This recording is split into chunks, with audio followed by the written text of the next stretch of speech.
Halo, saya ajak Anda ngobrol dan berbincang kembali dengan Bung Rocky Gerung. Bung Rocky, waktu kemarin gitu ya kita bicara tentang kecurangan-curangan. Salah satunya adalah bagaimana para kepala daerah itu ditekan gitu ya. Dan juga tapi bersama dengan itu ASN juga melakukan kerja-kerja politik gitu untuk Pak Jokowi. Nah, yang menarik ini sekarang ini lagi rame ya di Jawa Timur terutama. Ini salah satu battleground yang harus dimenangkan oleh Pak Pak Jokowi selain Jawa Tengah gitu ya. Modusnya berbeda. Kalau Jawa Tengah itu Pak Jokowi langsung yang turun keliling bagi-bagi bansos. Kalau di Jawa Timur ini kelihatannya kepala daerah ini yang di pressure karena Bupati Sidoarjo itu tiba-tiba dia mendeklarasikan dukung 02 setelah dia diperiksa oleh KPK begitu ya. Sebelumnya Khofifah itu juga begitu. Pada tanggal 10 Januari dia deklarasi dukung 002 dan pada saat itu sekdanya itu diperiksa juga oleh KPK. Orang jadi kait-kaitkan dan termasuk Hasto yang menyatakan memang banyak ditekan aparat apa kepala daerah ini untuk dukung paslon 02. Sebenarnya dari awal 300 kepala daerah yang Hmm. masa jabatannya berakhir kan diangkat oleh pemerintah atau oleh menteri ya, dalam negeri Sebagai pejabat mewakili ya. presiden sebagai Hmm. pejabat sementara Ya. presiden. Itu pun udah melanggar etika demokrasi. Bagaimana mungkin pejabat itu dengan alasan kesementaraan diangkat 2,5 tahun? Itu kan Hmm. separuh dari tahun pemilu. Jadi memang direncanakan untuk dikendalikan. Dan itu yang terjadi hari-hari ini. Apalagi kalau kita lihat figur Kofifa yang dari awal sebetulnya ya ada potensi beliau untuk memimpin negeri ini. Tapi kemudian menjadi dangkal karena sekedar menjadi peralatan politik kan. Jadi Ya. Kofifa pasti disuruh supaya kalau nggak mau diterusin kasus-kasus yang berkasnya udah masuk ke KPK, ya udah dukung Jokowi aja tuh.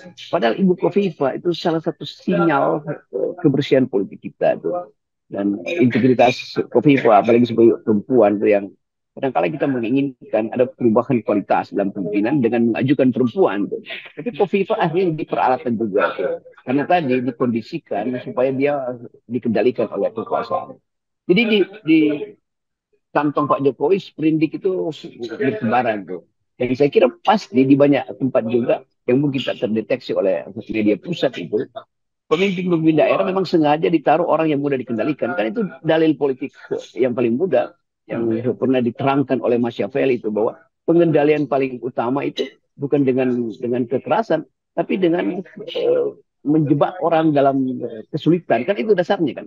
Saya kira banyak kepala daerah yang juga dijebak dengan jabatan tapi untuk dikendalikan dan dikendalikan oleh siapa ya oleh presiden karena dia harus patuh pada presiden kenapa karena dia tidak dipilih rakyat jadi kesementaraan yang didalilkan karena kepentingan kedaruratan maka pemimpin daerah itu wali kota bupati itu diangkat aja nggak usah dipilih pada saat diangkat dia tidak punya legitimasi pada rakyat maka dia tidak merasa punya tanggung jawab etis untuk bertanggung jawab atas suara rakyat kan jadi dia menjadi penyalur suara kekuasaan. Yes. Oke. Dan ini apa modus semacam ini sebenarnya justru sebenarnya sudah di apa ya disadari penuh sebenarnya oleh PDIP begitu ya seperti Hasto yang menyatakan itu memang terjadi karena salah satunya yang berubah drastis adalah Bupati Gresik, Bung Rocky. Kebetulan Bupati Gresik ini beriparan dengan Bupati Sidoarjo gitu ya. Yang Ya itu akhirnya koneksi-koneksi primordial itu terbaca kan. Ya si ini sebetulnya ponakan si ini masih ada kaitan. Jadi satu paket kan lebih mudah untuk mengendalikan satu keluarga yang berpolitik daripada orang-orang yang partainya beda-beda. Kan. hmm, Jadi kelihatannya yang kita sebut di dalam teori politik patrimonialisme itu dimanfaatkan sepenuhnya tuh. Patrimonialisme artinya pengendalian dari seorang pater terhadap komunitas yang dia tahu kesalahannya. Itu dasarnya tuh atau dalam bentuk yang lebih modern mungkin disebut sebagai korporatisme. Tetapi dasarnya adalah patron clean. Jokowi menjadi patron dan karena itu dia kasih semacam ya kemudahan tapi kemudian dia kendalikan. Itu konyolnya dalam sistem politik modern Indonesia masih ada orang yang mau tunduk pada patrimonialisme. Dan itu yang tadi bapak ibu koneksi nepotisme itu akhirnya satu paket disprindikkan aja oleh si partner ini yang namanya Joko Widodo. ya. Tetapi saya kira kalau politiknya bersih, orang-orang semacam ini kan juga tidak tidak mudah ditundukkan semacam itu. Mereka ini mudah dikendalikan karena mereka memang punya punya cacat gitu ya. Ya, sengaja dibuat sawah yang banyak ular di situ supaya tikus-tikus lebih mudah diterkam kan. Jadi politik kita memang dirancang untuk kotor supaya mudah dikendalikan. Tetapi saya kira itu zaman yang sedang berubah itu kita kembali pulih karena memang kita mesti tiba pada kekotoran dulu supaya semua sadar bahwa jangankan kulitmu yang berdaki itu, otakmu udah berdaki itu.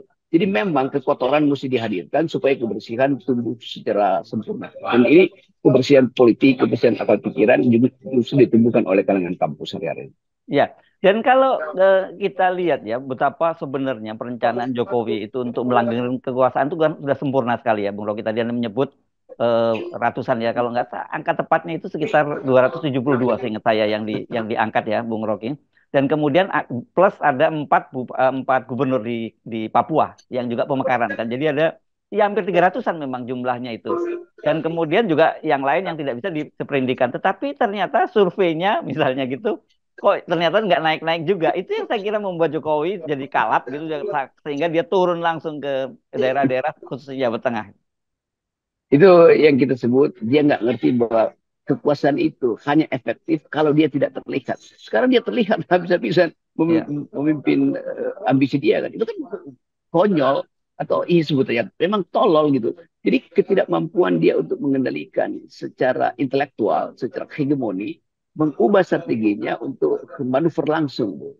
Yang kita sebut sebagai perang, mestinya adalah perang posisi itu. Dia kendalikan melalui posisi-posisi yang dia taruh. Tapi dia nggak mampu untuk memanfaatkan 300 bupati ini sebetulnya. Dan ya, dia akhirnya memimpin sendiri. Jadi kalau raja udah jalan sendiri itu dalam papan ya, catur, artinya ya, rajanya udah terdesak. ya, betul betul. Ya tinggal waktu saja kalau udah tinggal tinggal raja yang bergerak ke sana sini itu kan berarti dia sudah tidak ada apanya ada pionnya, tidak ada Iya, bentengnya dan sebagainya gitu. ini raja mengatur sendiri strateginya tuh. Itu dan orang-orang merasanya buat apa Anda jadi raja? Artinya Anda nggak punya aparat dong. Jadi Hmm. itu juga memalukan. Ngapain raja turun sendiri dan berupaya untuk menunjukkan kemampuan, tapi orang bilang Anda raja, tapi Anda nggak lagi memakai pakaian kebesaran. Anda copang camping sebetulnya. Itu kan itu dasarnya kan.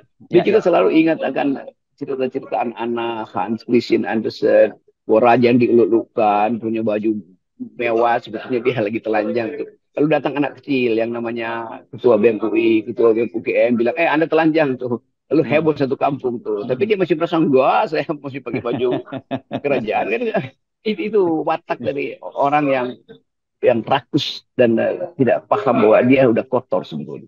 Ya, bukan hanya itu tapi kemarin saya berbincang dengan Ketua Badan Akuntabilitas Publiknya DPD RI yang dia menyatakan bahwa dia sudah menyampaikan kepada Ketua DPD untuk segera mengirim surat ke Pak Jokowi. Ini ngeri-ngeri sedap ini suratnya Bung Rocky berisi permintaan rekam medis dari Pak Jokowi apakah soal kesehatan mentalnya. Wah, ini sebenarnya saya tanya bener ini nggak salah ini apa kan ini sensitif ini kan soal begini. Ya, tapi kemudian Tamsil Lindrung yang menyatakan bahwa ya kita mesti lihat kelihatannya tanda-tanda Pak Jokowi itu depresi. Dia menggunakan istilah depresi. Itu sangat kuat begitu. Dia mengalami namanya sindrom gadis, Apa itu? GADIS, Hmm. General Anxiety Disorder. Itu Ah. Hmm. namanya. Ya. Jadi kecemasan yang disebabkan karena eh, dia mengalami ketidakseimbangan antara rasio dan emosi. Itu Hmm. dasarnya itu. Hmm. Dan Ya. kita mulai paham bahwa akhirnya semua orang ingin baca bagian ini. Karena tiba-tiba orang merasa ya problemnya pasti adalah kejiwaan Pak Jokowi kan. Jadi Hmm. yang kita sebut sebagai personality traits itu, watak-watak karakter manusia itu dibaca melalui ucapan dia dan ketidakseimbangan batin dia kan. Itu kan terbaca di mana-mana tuh. Hmm. Bertemu dengan orang masih berupaya untuk senyum padahal di belakang dia itu dia tahu bahwa statistik anaknya itu drop terus kan itu Hmm. disorder personality kan. Jadi Hmm. sebetulnya memang kita tinggal uji sebetulnya uji hormon aja tuh berapa banyak oksitoksin yang masih ada di darah Pak Jokowi atau berapa banyak darah melankolis yang masih tersisa di situ. Ini kan semuanya adalah pemeriksaan psikiatri Hmm. atau psikologi juga tuh. Jadi penting juga untuk diperlihatkan. Karena bagaimanapun Pak Jokowi adalah figur publik. Kita mesti tahu untuk kondisi psikis Pak Jokowi. Ya, iya, iya. Iya kan kalau selama ini kan kita sambil bercanda-bercanda, Anda misalnya menyebutnya sebagai ODGJ. Nanti jangan di gangguan, ini sebutnya orang dengan gangguan jabatan. Sebenarnya maksudnya begitu ya. Tetapi orang dengan gangguan jabatan itu bisa berpengaruh pada psikisnya juga kan gitu ya. Ya, itu persisnya tuh beban-beban psikis itu kalau nggak bisa diatasi disembunyikan melalui kepalsuan mimik dan analisis mimik itu atau bahkan mimitek itu harus dibuka tuh. Di luar negeri bahkan ada semacam laboratorium psikogram untuk menghubungkan antara gerak tangan dia dengan gerak otaknya tuh, antara ucapan dia tadi pagi dan ucapan dia hari ini, kan itu untuk menunjukkan bahwa seseorang harus dalam keadaan prima kesehatan batin dan kesehatan pikiran dan kesehatan fisiknya tuh. Jadi sekali lagi dia pemimpin yang sedang berbohong kepada kita tentang kondisi psikologinya tuh. Kita Hmm. tahu Pak Jokowi mestinya diam-diam aja. Kalau dia bilang satu putaran, ya kalau anda tahu satu putaran, diam aja kan, itu akan terjadi satu putaran. Ngapain satu putaran? Tapi mesti cemas dan harus bolak-balik ngangkat-ngangkat BLT sendirian termasuk keluarga kan. Ya, Ya, di situ orang lihat bahwa ini Jokowi mengalami general anxiety disorder. ya, ya, ya. Oke. Saya kira memang selama ini kan kita sering bingung-bingung ya dengan memahami Pak Jokowi, tapi orang lama-lama sampai pada satu kesimpulan cara yang jitu menebak apa yang dinyatakan oleh Pak Jokowi itu adalah sebaliknya. Kan itu selalu begitu ya yang kita sebut karena memang fakta-faktanya semacam itu. Tapi sebagai seorang itu memang sudah jadi bakem baku dari Pak Jokowi. Tapi kan sebagai seorang kepala negara nggak boleh seperti itu dong harusnya ya Bung Logi. Harusnya Jokowi paham bahwa dia diledek Hmm. dan diucapkan dengan satir oleh penggemar-penggemar ini. Mestinya pada waktu itu dia kumpulin stafnya dan bilang, ini apa yang salah di dalam perilaku saya? Kan kalian Hmm. setiap hari ada di sekitar saya. Kenapa Ya, saya disebut sebagai man of contradiction kan? ya. Jadi, tapi Jokowi mungkin menganggap bahwa itu pujian. Man of contradiction artinya man of production misalnya. Dia Hmm. nggak paham juga.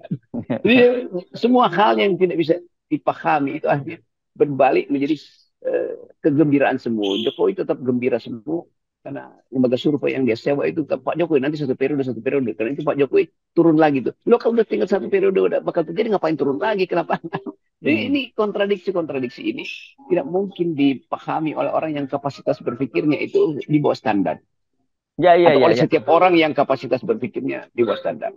Saya tapi kalau saya nggak tahu ya referensi ya Anda apakah ada ya dalam sebuah kasus di suatu negara gitu seperti terjadi di Indonesia dari senatornya kan kalau kalau kalau DPD itu kan senator ya kalau dengan di sistem di Amerika ya Bung Rocky ya Ya, kemudian meminta surat permintaan rekam medis kesehatan mental seorang presiden. Saya kelihatannya kok baru pernah dengar di Indonesia ini ya. kalau di Amerika itu senator itu dia punya kewenangan untuk membuat draft undang-undang itu act atas nama dia tuh. Hmm. Karena dia mewakili kepentingan dari dapil dia tuh. Jadi misalnya ada undang-undang Tamsir Lindrung. Karena Tamsir Lindrung yang mengajukan draft itu maka Hmm. dipakai nama dia sebagai penghormatan. Ini terbalik nih. Hmm. Tamsir Lindrung menuntut supaya Jokowi itu diperiksa karena Hmm. tidak mampu membuat undang-undang yang masuk akal. Kira-kira begitu kan. Ya, Jadi ya. hal-hal yang paradoks memang lagi berlangsung di kita. Tapi kita terima aja itu sebagai pesan sejarah bahwa Indonesia memang sedang mengalami turbulensi dalam segala hal. Ya, dan saya kira ini ya kalau kemarin-kemarin kita tidak bisa membayangkan ada seorang senator gitu yang sampai memutuskan nah, kalau DPD tidak segera mengirim surat, dia akan mengirim surat sendiri secara pribadi dan kata dia merasa punya hak, kata dia punya hak untuk melakukan itu. Gitu. Ya, itu hak dari anggota DPR untuk sebetulnya bagian dari DPD kontrol, ini kan hak Bang. kontrol. Sorry, Ya, dari DPD yang ya. sebetulnya kalau DPR dia bisa hak kontrol, panggil aja presiden kan.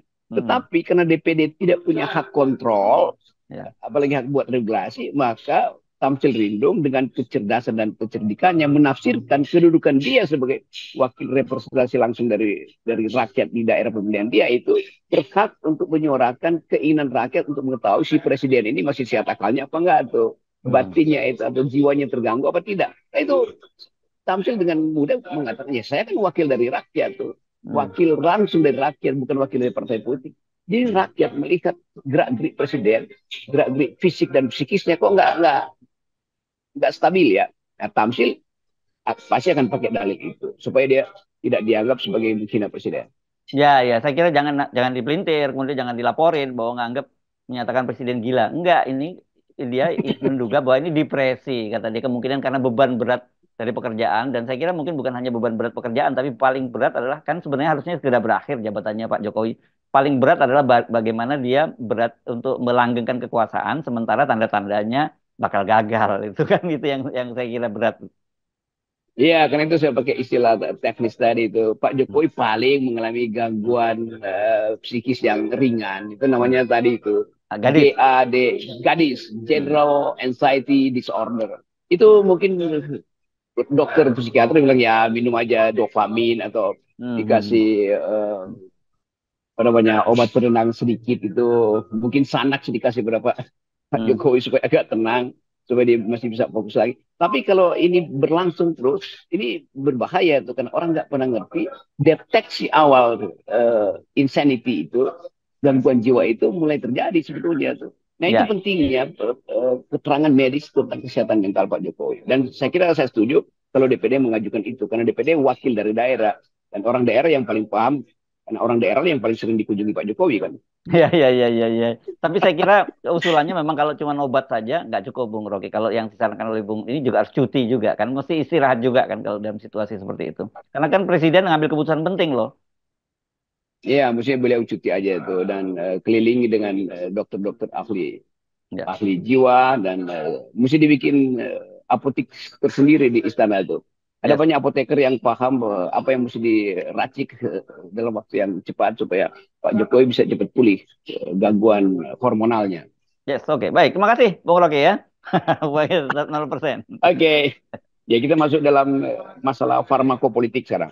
Oke, Diperlukan farmasis untuk mengetahui isi politik yes, istana ya. thank you. Oke.